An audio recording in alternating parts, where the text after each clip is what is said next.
The amount of rain has been unbelievable, and the only thing holding back the water is this man-made dam. But the fire department is closely watching this yellow and black sign. You can see the water about halfway up it. Now, I'm told if it gets to the top, there's a good chance that the dam will fail. And if that's the case, there's nothing keeping the floodwaters from taking these homes into the lake. To the mayor's point, if you're going to make a law specific to texting and driving, then you have to make one specific to reading and driving or putting on your makeup and driving. The problem is you usually have to get in the accident first before you get in trouble. Now, most of them will tell you they're more fishermen than soldiers, and at their age, it's not about whether the fish are biting. They'll just take a couple hours away from the home, a rod, a reel, and a quiet pond.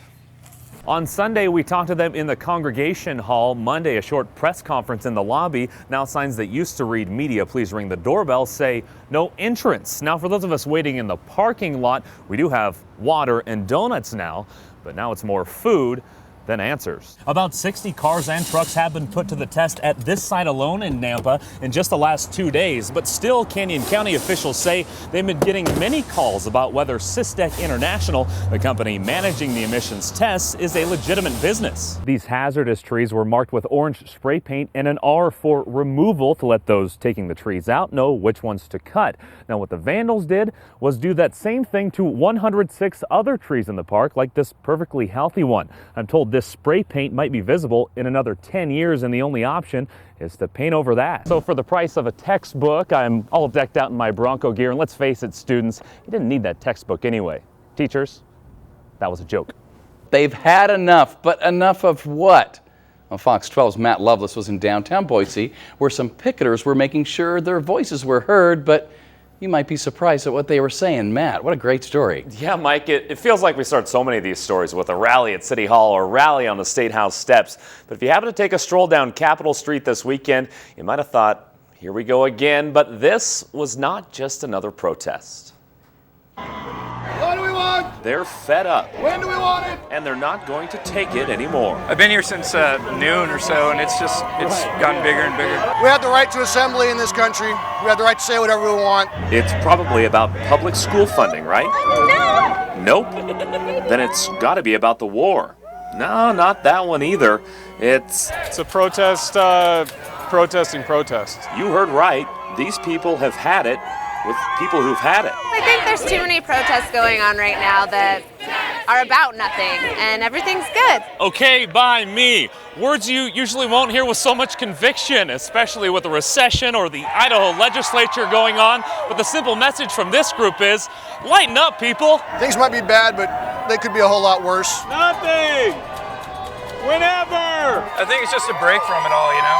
Meet the Boise Flash Mob, a growing Facebook group often doing things of a sillier nature. Yellow hat! Yellow hat! According to Facebook, the Everything's Fine rally is part of the group's mission to have fun at the expense of bewildering the public. Where'd you come up with the sign idea? Took me a while.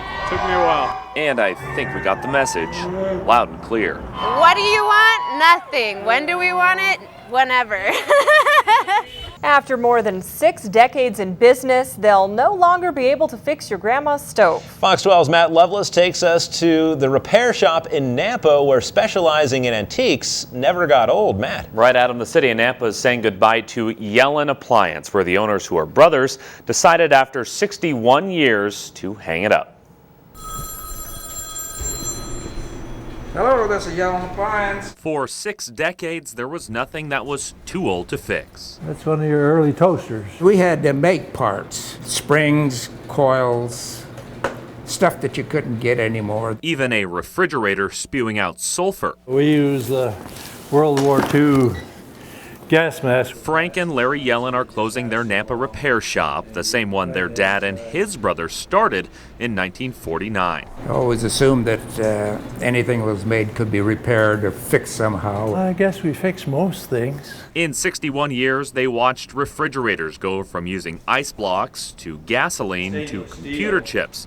The latter they left up to us young folk. We was familiar with fixing stuff the old-fashioned way. Your wife would get tired using one of these. Every so often somebody would come in here with something really old, hoping we could get it going. somehow we usually got it done for them. Now, most of what they fix may seem like ancient artifacts to a kid like me, kind of like this rotary phone, which does still work if I can just figure out how to dial out. Different today than it was back then, where you got all kinds of new regulations, environmental things. Frank and Larry say people are still coming in asking to fix Grandma's toaster or the old cabin's oven. Now their parents tell their kids, and their kids are telling their kids to come on down. So it's a lot of generations that we've been working with. But as it turns out, the only things they couldn't make run forever were themselves. It's time to get out there and do something different. And for the record, I do know how to use a rotary phone. I was just kidding there. Now, when I asked about their future plans, Larry says he'll spend more time playing music. Frank will travel the world with his wife.